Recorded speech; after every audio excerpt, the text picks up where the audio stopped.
there exists an occultic evil that has been awakened. These demonically fueled agents of sexual abomination regard the bright light of innocence as a trivial and inconvenient flame that must be snuffed out. We must not close our eyes from the sting of the smoke any longer.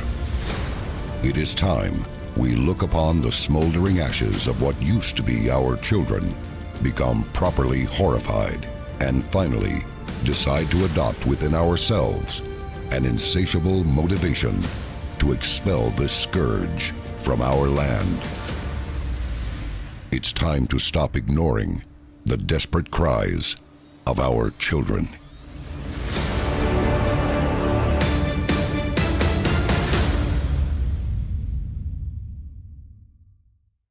So how do we stop sex trafficking? We're going to show you today why expecting the government to dismantle this massive enterprise may not be the best course of action. On panel with me for the next few weeks are the writer, director, and editor of the new film, Silent Cry, The Darker Side of Trafficking, Josh Peck, and the executive producer to the film, Dr. Thomas Horn. Now, before we get into our discussion, I should explain that we've decided to use this 4-week investigative series as an opportunity to show you actual clips from the brand new documentary, Silent Cry. Watch this.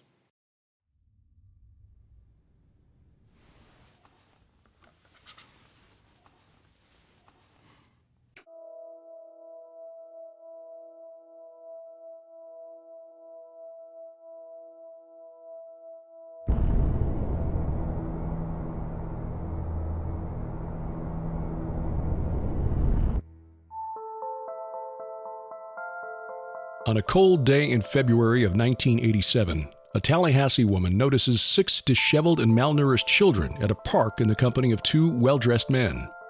Something feels wrong about the situation, so she calls the police. What follows would prove to be a source of conspiracies, cover-ups, and confusion for decades to follow. In 2018 and 2019, a series of official police reports and government documents concerning a secret group known as the Finders were released to the public, confirming the suspicions of many regarding the American government's involvement in cover-ups. The official story speaks of a post-hippie commune who had some rather unorthodox ways of living, but were by and large harmless. The group, who called themselves the Finders, were seen as off-the-grid futurists who kept to themselves and enjoyed teaching their children certain lessons through so-called hands-on experiences. 2 weeks after the initial call to police was made, the entire case was dropped and was largely forgotten by the public. However, the recent release of official documents concerning the Finders tells a very different story.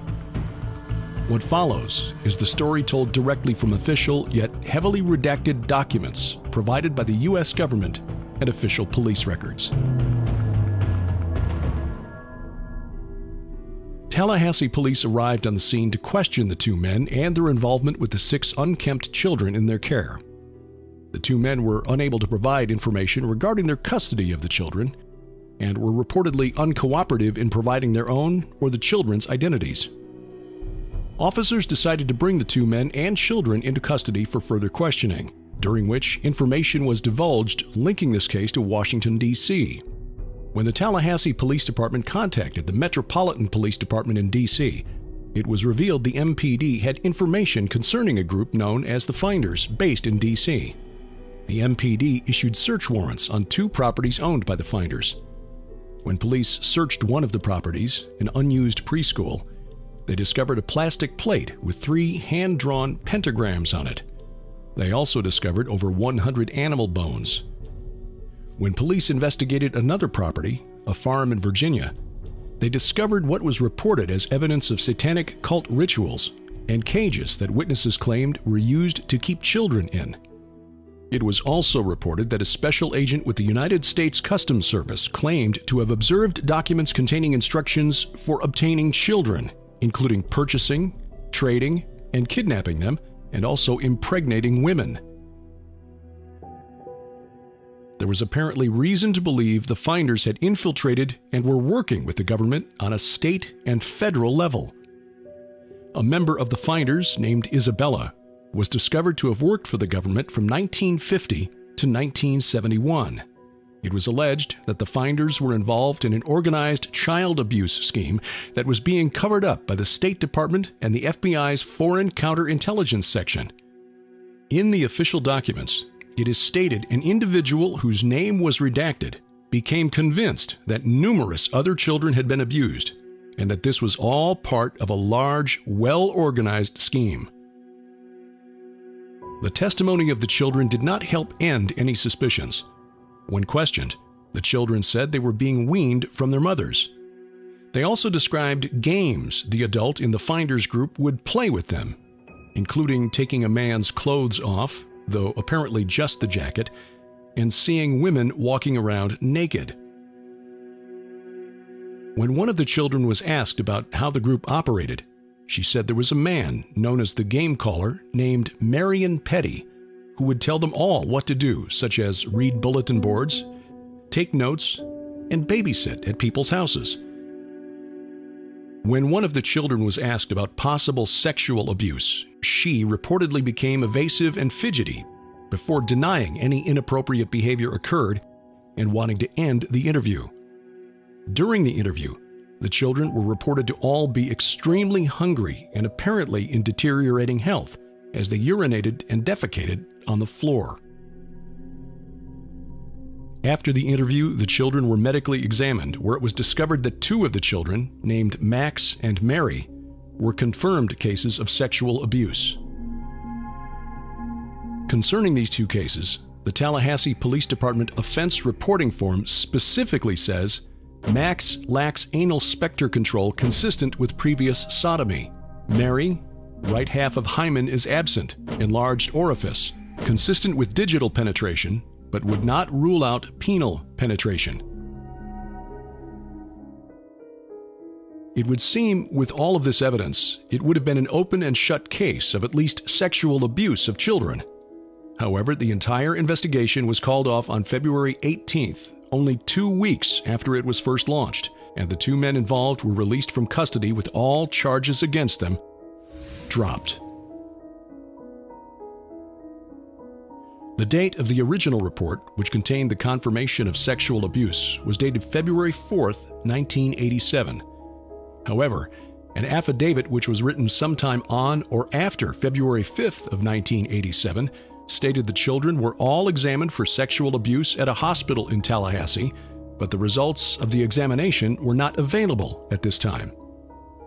If we look at the Tallahassee Police Department offense reporting form, we can confirm that the date of the original report describing the sexual abuse was February 4th, 1987, with a date of February 9th, 1987, listed under date of this report, all of which were days before the whole investigation was called off on February 18th.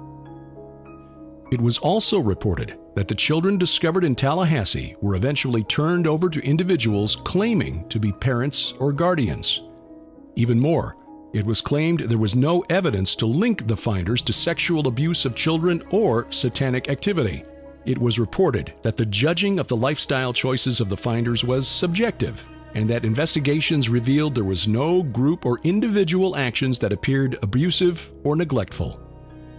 The evidence that was previously uncovered was largely ignored and dismissed.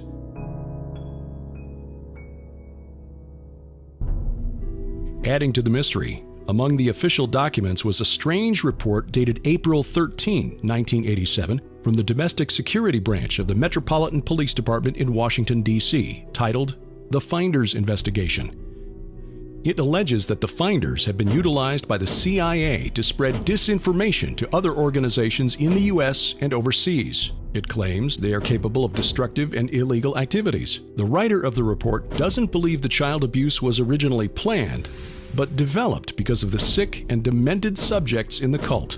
The report does say, however, that the shaping of the children was a planned experiment similar to the Nazis in order to form a perfect society. The writer states he doesn't believe the finders have disbanded, but rather believes they are still active. Given all of this released information, and considering the inconsistencies found within the reports, many believe the finders, or a splinter group, are still alive and well today, preying on young children behind the scenes through kidnapping, sex trafficking, and illegal international exportation with the protection of the deep state within the United States government.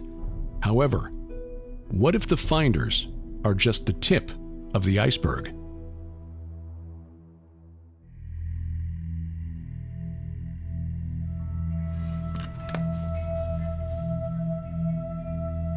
That video was just the beginning of this strange and disturbing journey I've been on the past year or so. It started when I read my good friend Tom Horn's book, Shadowland. And in that, he talks about some connections between the US government and child sex trafficking rings.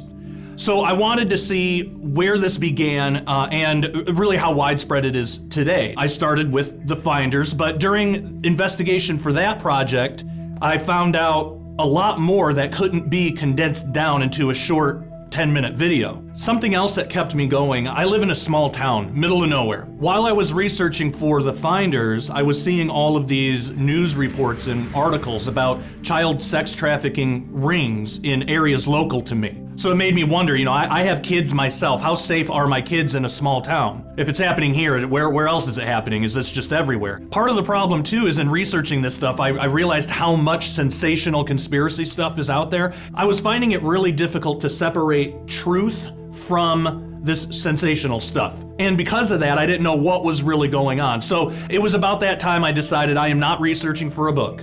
I'm not researching for a YouTube video. I wasn't even researching for my own curiosity.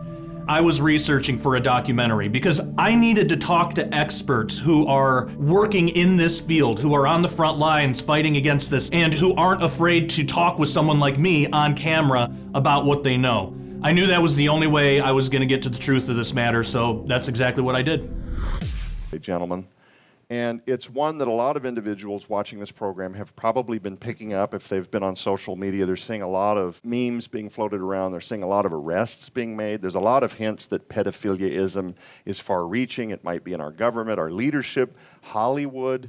A lot of individuals are going to be learning now over the next few weeks what they can actually do to be engaged in this fight. But I want to ask you, Josh, why can't we just trust the government? I mean, obviously they're heavily funded, they've got officers everywhere, eyes and ears everywhere. Why can't we just expect that they would have, the good guys out there doing this for us so that we can all go back into the matrix and enjoy our lives without participation?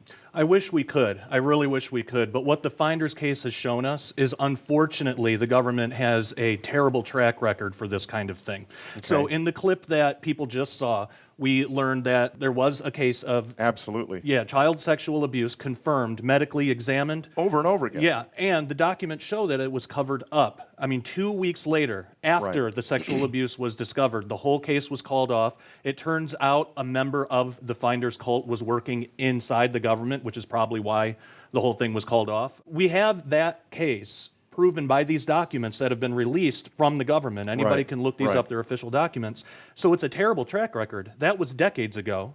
So do we expect that the government would have cleaned up their act so now we can trust them? I don't think so. I think if anything, it's probably gotten worse, especially knowing this hasn't come to light until just now. So if we cannot trust the government, as you're talking about, then what do we as civilians do? And I know we're going to be diving into that, but where does a person start?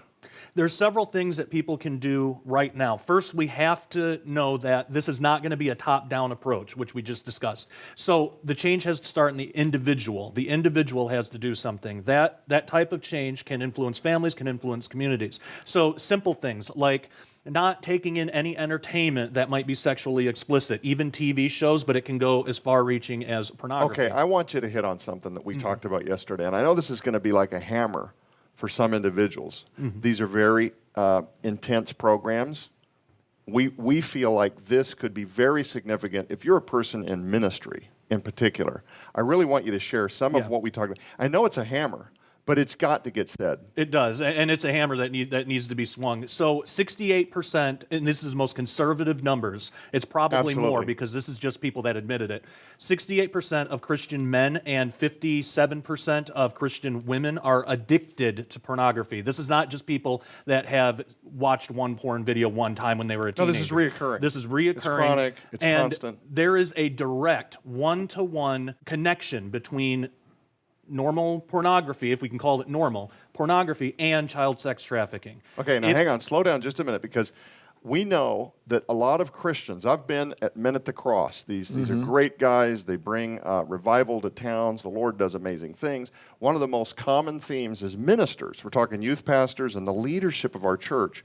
One of the most common things that they identify as a request, when you're synonymously writing down prayer requests, one of the largest things they get reoccurrences for is addiction. People are wanting redemption. They're wanting set free from the bondages of pornography. We're talking about the leaderships of our churches. Now, slowing down a little bit, I think most Christians would accept that. They know that this is a scourge. They know that this is a common issue.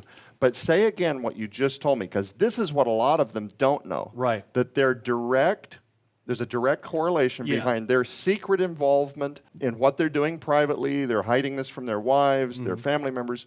But there's a direct correlation between that and how this could impact someone's child. Yeah, there is a direct link. And there are numerous articles. People can back up what I'm saying. They can look into it themselves.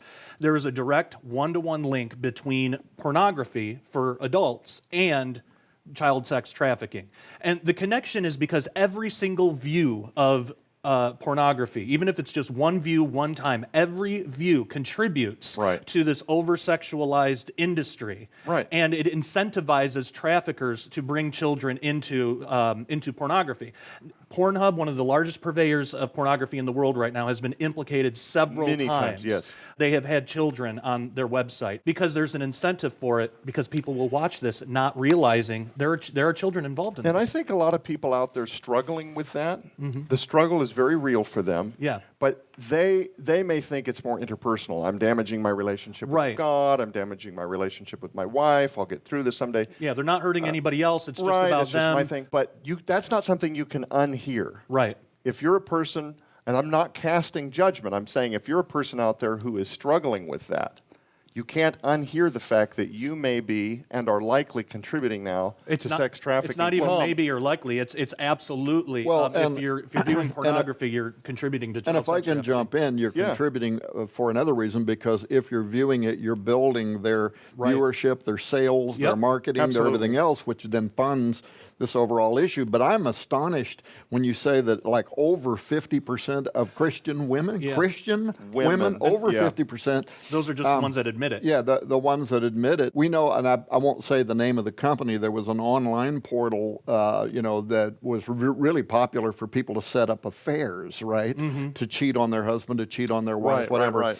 And remember, their data got hacked like a little over a year ago now, and as a result of it, over 500 pastors, youth pastors and senior pastors in the United States alone had to wind up resigning their churches. Over 500. So we're talking literally something that is an epidemic, and they were only the ones that had signed up through that one portal. We don't know how big the issue is. It's a real problem, but back to Silent Cry. Jaco Booyens, of course, is in the documentary film. We'll talk more about him as we move on in this series.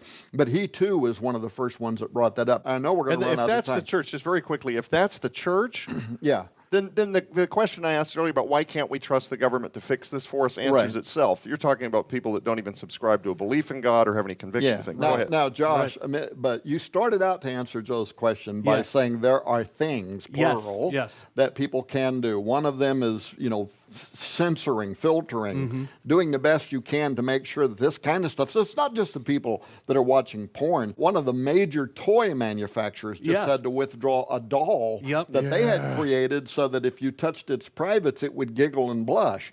I mean, this is a demonic thing, right? And children are being sacrificed on the altar of these very dark desires. So what else can people do? Well, people need to be informed. So any company that engages in any kind of sexualization, especially of children, we should not be supporting with our money. So that even goes on into everything other than the counselors that they have to bring with them. Because when you do, every penny of profit is going to support that ministry. Absolutely. So that's a simple thing that people can do. There's other things that we'll talk about through the course of these episodes episodes that people at home can do. One other quick thing. Yeah. Post about it on social media. Make sure your Yes. posts are factual and not sensational, but are actually rooted in truth. And when you post, use the hashtag silent cry. Yeah, I was gonna ask you about that. Yeah, people are using hashtags save our children, save the children. Excellent. That's great. Please add in hashtag silent cry when you post about this on social media, because it'll really help get the word out. The more we can do this, the more we can make go viral these Right. things, the more people that put their eyes on this stuff. I saw earlier this week, there was a whole bunch of peaceful protesters, the kind that you like to see. They had signs. If I understand correctly, Yeah. they marched into or very close to a CNN news building with signs that said "Save our children," hashtag "Save our children." There's a whole bunch of them. It looked on video like there might be as many as 150 people. But there are people now becoming very active in this. I love it. I think the Lord is raising up a remnant, and He's not just exposing darkness on a select number of things. He's blasting light on everything. Absolutely. And right now, this to me is one of the elephants in the room. Yeah, and hashtag silent cry is not about just promoting a movie. It's about promoting the end of child sex trafficking. Wow. For the next few weeks, we're going to continue to show you extended clips that only showcase small highlights from the over 2-hour-long Silent Cry film. So make sure you get your copy of the full-length documentary right now at the SkyWatch TV store. And remember that all of the profits from the sales of Silent Cry go directly to Whispering Ponies Ranch in order to help children who've been rescued from sex trafficking and other abuses. Next week, we continue this expose and reveal even more horrific findings surrounding the child sex trade industry and what Americans simply must know. For Josh Peck and Tom Horn, I'm Joe Horn, and this is SkyWatch TV.